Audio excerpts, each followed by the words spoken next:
Investors, welcome to our channel कारवा of stock market. तो आज के इस वीडियो में हम लोग देखेंगे कल्याण ज्वेलर्स इंडिया लिमिटेड के बारे में। ये कंपनी का हम लोग डिटेल एनालिसिस करने वाले हैं। इसके Q1 FY26 के रिजल्ट्स आए हैं, तो इसके रिजल्ट्स कवर करेंगे, चेक करेंगे कि आगे इसमें कितना पोटेंशियल है और पिछले क्वार्टर से और प्रीवियस ईयर के सेम क्वार्टर से कंपेयर करके देखेंगे कि नंबर्स कैसे आए हैं कंपनी के। उसके बाद में हम लोग फंडामेंटल एनालिसिस करेंगे, फाइनेंशियली कंपनी कैसी है, सारी चीज़ें कवर करेंगे प्रेजेंटेशन रिपोर्ट के अंदर। टेक्निकल एनालिसिस करेंगे कि कौन से लेवल में इसमें एंट्री लेनी चाहिए, बाय सेल होल्ड, अभी क्या इसमें एक्शन लेना चाहिए। ये सारी चीज़ें हम लोग कवर करेंगे। देन कंक्लूजन देखेंगे कि एट कौन से पॉइंट में इसमें हमें एंट्री लेनी चाहिए या फिर अभी होल्ड करना चाहिए या वेट करना चाहिए। ठीक है, तो ये सारे पॉइंट्स हम कवर करने वाले हैं। वीडियो बहुत ही ज़्यादा इन्फॉर्मेटिव होने वाला है। अगर आपको कल्याण ज्वेलर्स इंडिया के अंदर इन्वेस्ट करना है, तो आपको ये वीडियो आखिरी तक देखना पड़ेगा, सो दैट आपको एक कॉन्फिडेंस मिल जाए कि इसके अंदर आप एक अच्छे लेवल पे और एक अच्छा अमाउंट इन्वेस्ट करना चाहिए या नहीं करना चाहिए, इसका आइडिया आपको अच्छे से मिल जाएगा। तो हम लोग स्टार्ट करते हैं कंपनी के नंबर से। यहाँ पे हाइलाइट्स देख लेंगे। 32 इयर्स का इसको काफ़ी अच्छा एक्सपीरियंस है। 368 यहाँ पे शोरूम्स है India including Chanderi.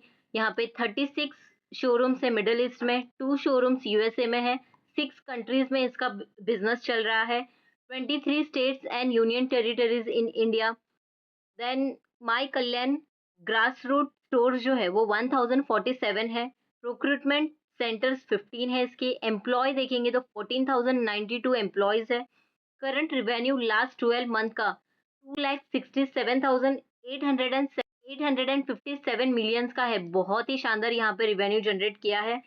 Current profit after tax last 12 month का देखेंगे तो 8,007 मिलियंस का यहाँ पे काफी अच्छा पैट यहाँ पे जनरेट किया है कंपनी ने। अब यहाँ पे Q1 FY26 का परफॉर्मेंस समरी देखेंगे। रिवेन्यू जनरेट किया है 31% का, बहुत ही शानदार यहाँ पे रिवेन्यू जनरेट हुआ है। ग्रॉस प्रॉफिट मिलियंस में है, ये 27% से इंक्रीज हुआ है। एबिटडा 41% से इंक्रीज हुआ है, जो कि काफ़ी शानदार है। एंड ये जो परफॉर्मेंस है ये इंडिया का परफॉर्मेंस है। यहाँ पे प्रॉफिट आफ्टर टैक्स 55% का है। एंड नंबर ऑफ शोरूम्स जो है पहले 217 का था और अभी हो गया 287 का, यानी 32% से इंक्रीज हुआ है। यहाँ देखेंगे 10 new showrooms during Q1 FY26 में इन्होंने बनाया है। बेस क्वार्टर है।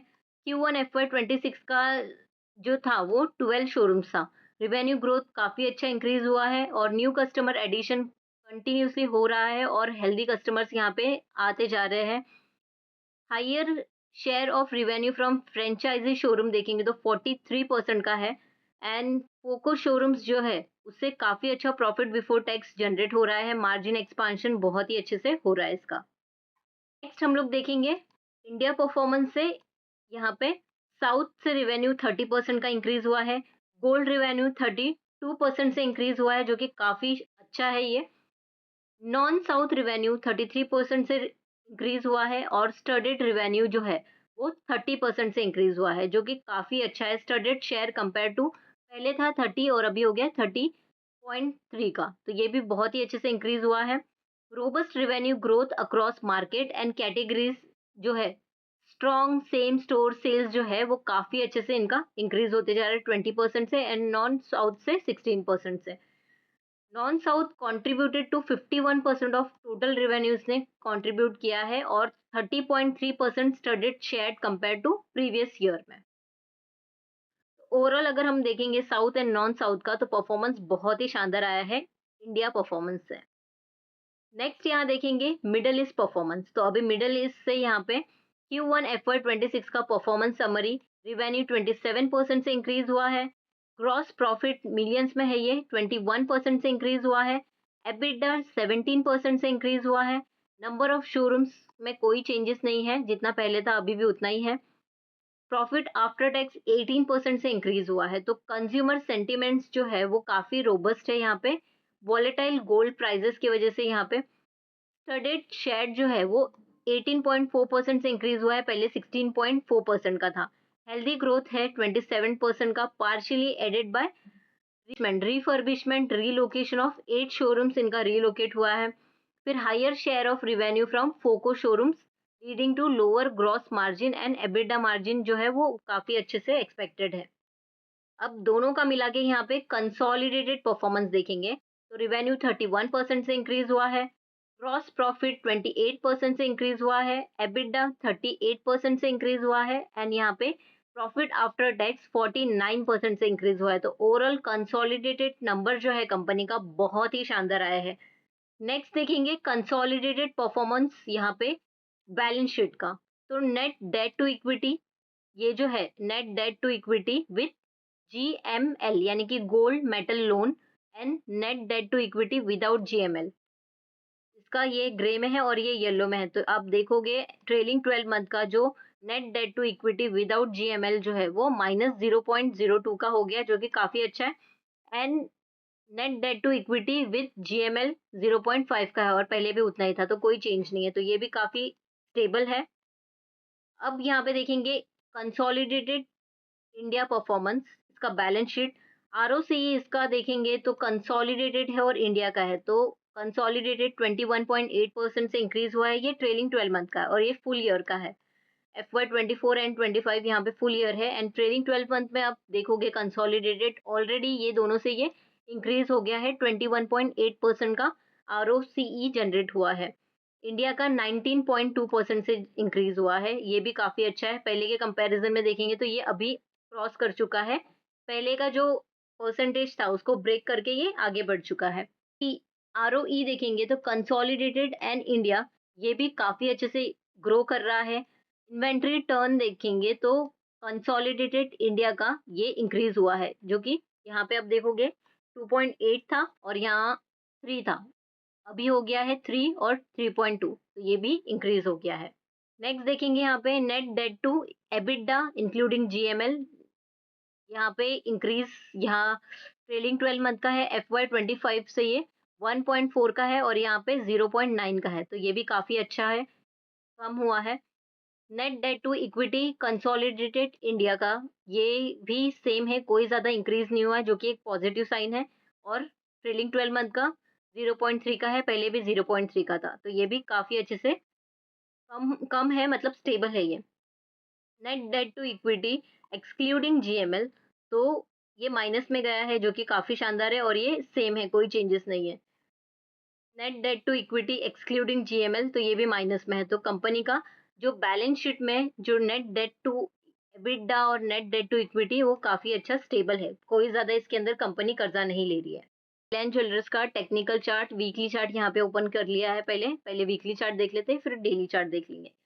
बहुत ही अच्छा इसमें करेक्शन आया है और यहाँ देख सकते हो कंपनी ने बहुत अच्छा रिटर्न दिया था यहाँ पे 681% तक का, फिर करेक्शन आना तो बनता ही है। तो करेक्शन आके अभी ये यहाँ से करेक्ट होके आ चुका था, 48% का इसमें काफ़ी अच्छा करेक्शन आया था। अगर यहाँ देखेंगे हम तो बहुत एक अच्छा स्ट्रॉन्ग सपोर्ट दिखता हुआ नज़र आ रहा है यहाँ पे। लेकिन यहाँ पे भी एक सपोर्ट है इसका, राइट?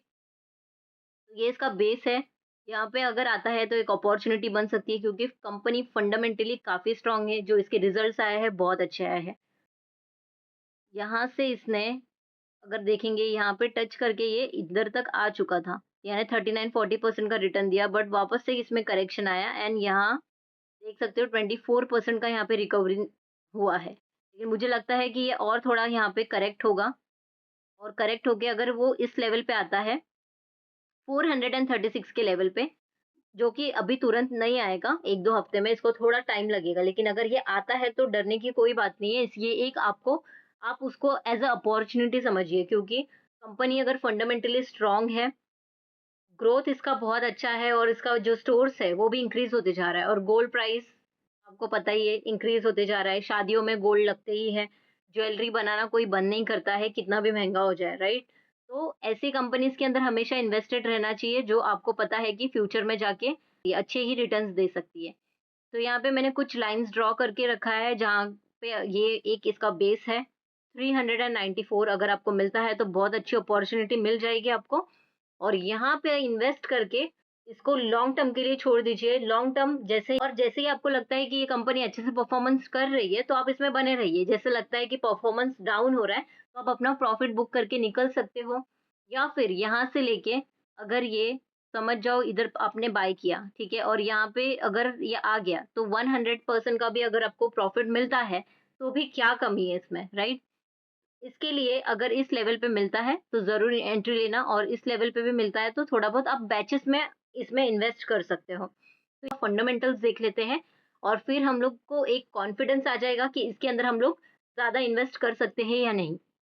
मार्केट कैप 55,052 करोड़ का है। स्टॉक का पी है 68.8 का, और यहाँ पे इंडस्ट्री पी है 27 का। तो अपने इंडस्ट्री पी से बहुत ज्यादा हाई पे मिल रहा है। इसके लिए मैं बोल रही हूँ कि एक जो करेक्ट लेवल आएगा ना, तभी इसमें बाय करना। बुक वैल्यू है 46 का। आरओसीई इसका इंक्रीज होते जा रहा है, जो हमने अभी देखा बैलेंस शीट में। आरओई भी बहुत अच्छा है इसका, फेस वैल्यू 10 है, तो कंपनी ने चाहा तो आगे जाके ये स्प्लिट भी दे सकती है। प्राइस टू बुक वैल्यू 11.5 का है। करंट रेशियो काफी शानदार है, मुझे अट्रैक्टिव लग रहा है। 1.29 का क्विक रेशियो है, 0.20 का। एवी एबिडा 32.4 का है। एफआई ने यहाँ पे सेल किया है, और पीजी रेशियो है 1.46 का, तो काफी शानदार है। एक ही नेगेटिव पॉइंट है यहाँ पे, आप देखोगे प्लेज परसेंटेज 24.9 का है, तो ये सबसे बड़ा नेगेटिव पॉइंट है, जिसकी वजह से इसको आप हाई लेवल पे तो बिल्कुल मत बाय करना, थोड़ा करेक्शन आने के बाद ही इसमें एंट्री लेना। सेल्स ग्रोथ 3 इयर्स का 32% का है, जो कि काफ़ी अच्छा है। ट्रेलिंग 12 मंथ का 36% का, ये भी काफ़ी शानदार है। प्रॉफिट ग्रोथ 27% का है ट्रेलिंग 12 मंथ का, एंड 3 इयर्स का है 47% का। तो सेल्स एंड प्रॉफिट दोनों बहुत ही बेहतरीन है इस कंपनी के। नेक्स्ट यहाँ देखेंगे शेयर होल्डिंग पैटर्न। तो प्रमोटर का जो होल्डिंग है 62.81 का है, जिसमें से 24% प्लेज रखा हुआ है, जो कि एक नेगेटिव पॉइंट है। एफआई ने इसमें थोड़ी सी प्रॉफिट बुकिंग की है, लेकिन एफआई ने बुकिंग की है, डीआई ने इसके अंदर एंट्री लिया है, और पब्लिक का होल्डिंग सबसे ज्यादा कम है, यानी कि कंपनी का शेयर होल्डिंग पैटर्न बहुत ही स्ट्रांग है। एक नेगेटिव पॉइंट है, लेकिन बाकी दोनों चीजें बहुत ही अच्छी है इसके अंदर। तो ये था कंपनी के बारे में, डिटेल एनालिसिस कर लिया हमने।